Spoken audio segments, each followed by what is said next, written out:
किसी गांव में एक किसान रहता था। वह सारा दिन अपने खेतों में काम करता और मुश्किल से इतना कमा पाता कि 2 वक्त का खाना मयस्सर हो सके। वह खुद बहुत सीधा साधा था, लेकिन उसकी जो बीवी थी वह हद दर्जा बेवकूफ थी। उसकी शादी को भी ज्यादा अरसा नहीं गुजरा था। एक दिन सुबह सवेरे जब किसान खेतों पर जाने के लिए तैयार हो रहा था तो अपनी बीवी से कहने लगा, आज खेत पर सारा दिन हल चलाना पड़ेगा, जिससे बहुत थकावट हो जाएगी और भूख भी ज्यादा लगेगी। इसलिए मेरी वापसी तक मजेदार और लजीज खाना बना के रखना, और हाँ, साथ में 1 गिलास सिरका भी रखना, जो मैं पिछले साल खरीद कर लाया था। ये कहकर वह अपने काम पर चला गया। जब किसान की वापसी का वक्त करीब आया तो बीवी ने खाना तैयार करना शुरू किया। अपने शौहर को खुश करने के लिए उसने गोश्त का एक टुकड़ा लिया और उसे आग पर भूनना शुरू किया। जब वह पकने के करीब हुआ और उससे खुशबू आने लगी तो उसने सोचा कि खाना तो बस चंद लम्हों में तैयार हो जाएगा। अब मैं कोठरी में जाकर सिरके के ड्रम से सिरका निकाल लाऊंगी। ये सोचकर उसने गोश्त को वहीं छोड़ा और खुद एक जग लेकर कमरे में चली गई। जब वह सिरके के ड्रम को खोलकर जग भरने लगी तो उसको अचानक याद आया कि कुत्ता तो बाहर खुला घूम रहा है, कहीं वो गोश्त ही न खा जाए। ये सोचते हुए वह दौड़ती हुई बाहर निकली और बावर्ची खाने की तरफ लपकी। उसने देखा कि उसका शक दुरुस्त था। गोश्त का टुकड़ा वाकई कुत्ते के मुंह में था और वो बाहर की तरफ भाग रहा था। ये कुत्ते को मारने के लिए उसके पीछे भागी, लेकिन वह जंगल की तरफ दौड़ा। किसान की बीवी भी उसके पीछे थी, मगर कुत्ते की रफ्तार उससे कहीं ज्यादा थी। वो गोश्त का टुकड़ा लेकर जंगल में गायब हो गया। मायूस और नाउमीद होकर वह घर वापस आ गई। इस कदर दौड़ने से वह बुरी तरह से थक चुकी थी, इसलिए कुछ देर चारपाई पर लेटकर अपनी सांस बहाल करने लगी। इसी दौरान उसने सिरके के ड्रम को खोल रखा था, जिससे जग पूरी तरह से भर गया। जब जग पूरी तरह भर गया तो सिरका उसके किनारों से बाहर गिरने लगा, जब तक कि ड्रम मुकम्मल तौर पर खाली नहीं हो गया।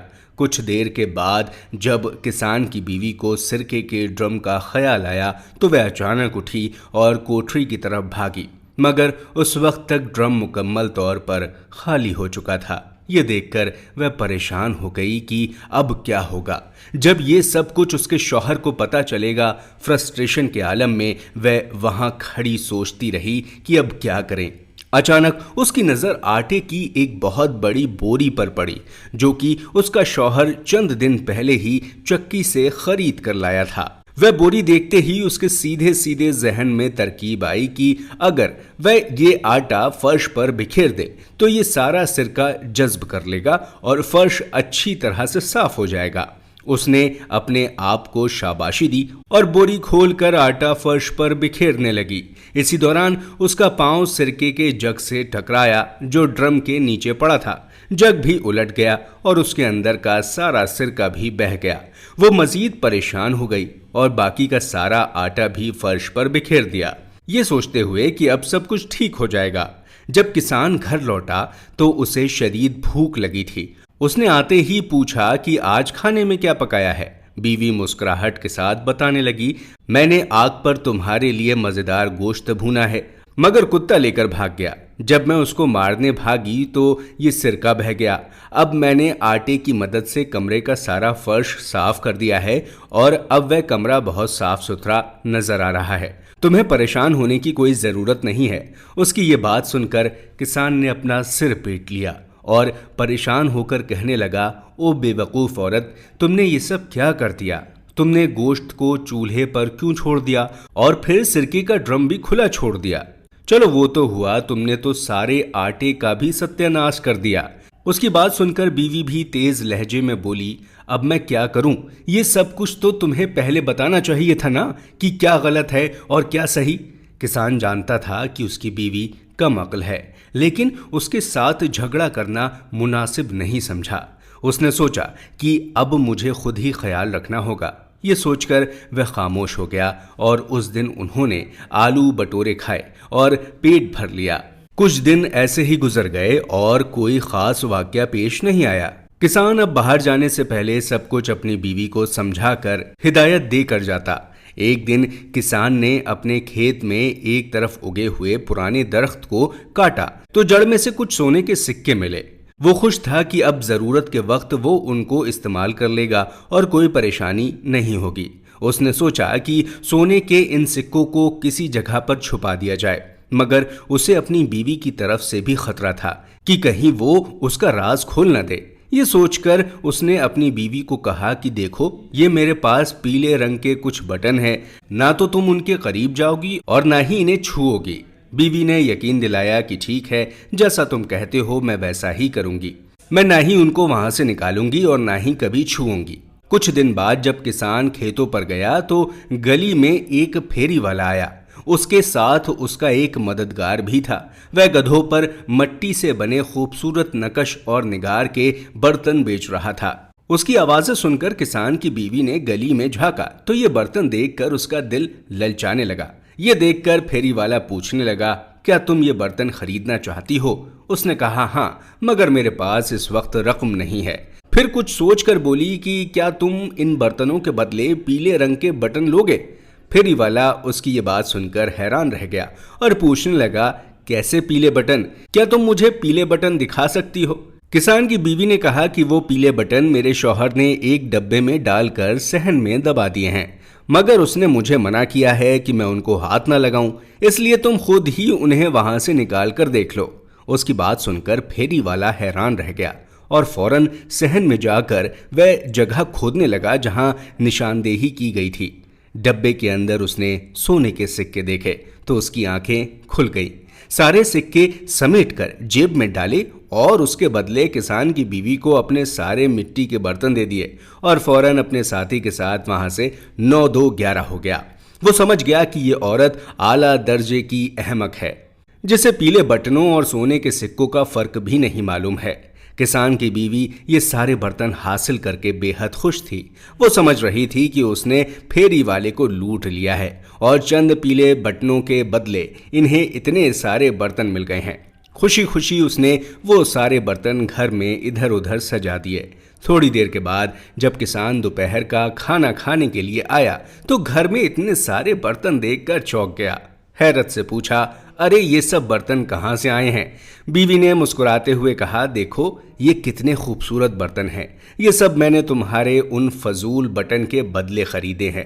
किसान परेशान होकर चिल्ला उठा, जब मैंने तुमसे मना किया था कि उन्हें हाथ नहीं लगाना तो फिर तुमने उन्हें वहां से क्यों निकाला? बीवी ने कहा, मैंने उन्हें वहां से नहीं निकाला, मैंने तुम्हारी पूरी बात मानी। तुमने मुझे उन्हें छूने के लिए मना किया था, इसलिए मैंने उन्हें हाथ भी नहीं लगाया। सिर्फ जगह बताई तो वो फेरी वाले ने खुद ही खोद कर निकाल लिए। बीवी ने पूरी वजाहत दी। किसान ने कहा, ओ बेवकूफ़ औरत, तुमने वो जगह उसे बताई क्यों? बीवी ने मासूम सा मुंह बनाकर कहा, तुमने मुझे इस बात से तो मना नहीं किया था। किसान अपना सिर पीटने लगता है और दीवार से टकराने लगा। अरे बेवकूफ़, वो सारे पीले बटन सोने के सिक्के थे, ये तुमने क्या कर दिया? बीवी मुंह बनाकर बोली, ये तो तुमने मुझे पहले बताना चाहिए था, अब ये तुम्हारी गलती है। किसान कुछ देर गुस्से में चिल्लाता रहा और इसी दौरान बीवी खड़ी मासूमियत के साथ उसे देखती रही। फिर उसने कहा, मेरा ख्याल है कि हम वो सोने के सिक्के अभी भी वापस ले सकते हैं। वो दोनों अभी ज़्यादा दूर नहीं गए होंगे, आओ उनके पीछे चलते हैं। बीवी की बात सुनकर किसान भी कुछ सोचने लगा। फिर बोला, हाँ, हम कोशिश तो कर ही सकते हैं, मगर अपने साथ कुछ लड्डू ज़रूर ले लेना, ताकि अगर रास्ते में भूख लगे तो हम खा लें। बीवी ने एक टोकरी में 2 लड्डू रख लिए और दोनों घर से निकलकर उस तरफ चल पड़े जिस तरफ फेरी वाला गया था। वह रास्ता जंगल की रास्ता थी। किसान तेज चल रहा था मगर उसकी बीवी की रफ्तार धीमी थी, इसलिए वह बार बार पीछे रह जाती थी। किसान उसे तेज चलने का इशारा करता, मगर उसने सोचा कि अगर मैं पीछे भी रह जाऊं तो कोई मसला नहीं, इसलिए जब हम घर जाने के लिए वापस मुड़ें तो मुझे शौहर की निस्बत कम फासला तय करना पड़े। इस तरह चलते चलते बीवी शौहर से काफी पीछे रह गई। सामने एक छोटी सी पहाड़ी थी। जब वो उस पर चढ़ने लगी तब उसके हाथ में पकड़ी एक टोकरी में से एक लड्डू बाहर गिर गया और लुढ़क कर पहाड़ी के नीचे झाड़ियों में चला गया। किसान की बीवी भागकर नीचे उतरी और लड्डू तलाश करने लगी। उसने बहुत तलाश किया मगर लड्डू न जाने कहाँ चला गया। बहुत कोशिश की मगर लड्डू ना मिला। उसके जहन में एक तरकीब आई। वो भागकर दोबारा पहाड़ी पर चढ़ी और उस जगह जहां वो लड्डू गिरा था वहां पहुंचकर उसने दूसरा लड्डू भी निकाला और उसे नीचे फेंकते हुए बोली, अब ये लड्डू भी वहीं जाएगा जहां पहला गया।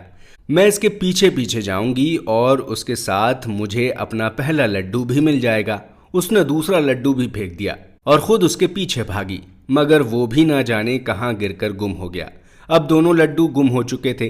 काफी देर ढूंढने के बाद वह मायूस होकर आगे चल पड़ी। जहां पहाड़ी की दूसरी तरफ किसान 1 घंटे से घने दरख्त के नीचे बैठा उसका इंतजार कर रहा था, उसे देखते ही बोला, अब जल्दी से लड्डू निकालो, मुझे भूख लगी है। वह मुंह बसड़ते हुए बोली, लड्डू तो गिर गए।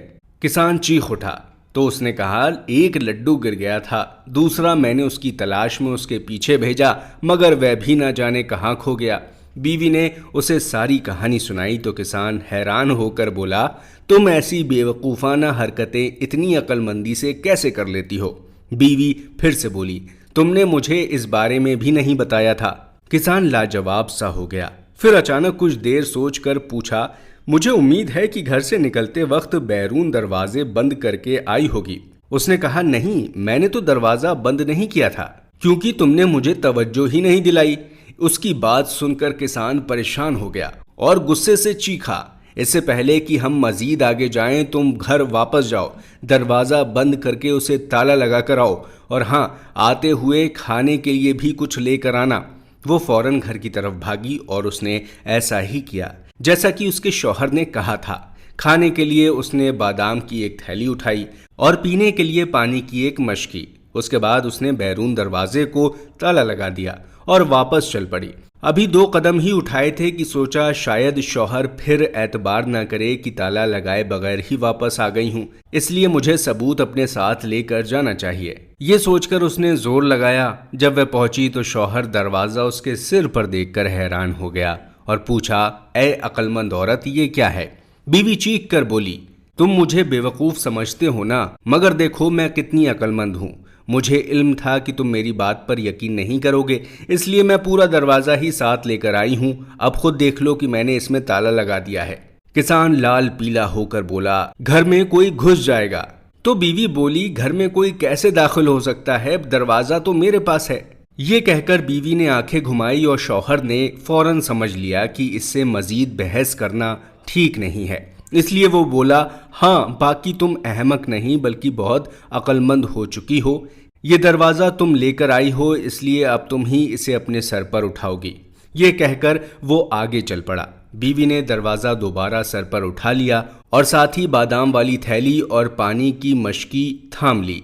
दोनों जंगल में दाखिल हो गए, लेकिन चोर अभी तक नहीं मिले थे और रात का अंधेरा भी छाने लगा था। जब थकावट ज्यादा हो गई तो उन्होंने बरगद के घने दरख्त के नीचे रात गुजारने का फैसला किया। अभी वे बरगद की छांव में छुपकर बैठे ही थे कि अचानक वही चोर वहां पहुंच गए। वो बहुत थके हुए लग रहे थे और दरख्त के नीचे बैठकर बातें करने लगे कि कैसे आज उन्होंने एक औरत को बेवकूफ़ बनाकर सोने के सिक्के हथिया लिए। थोड़ी देर बातें करने के बाद दोनों चोर रात गुजारने के लिए आग जलाने की कोशिश करने लगे। किसान ने कुछ देर सोचकर दरख्त की शाखों पर लगे फल तोड़े और ताक ताक कर चोरों के सिर पर मारने लगा।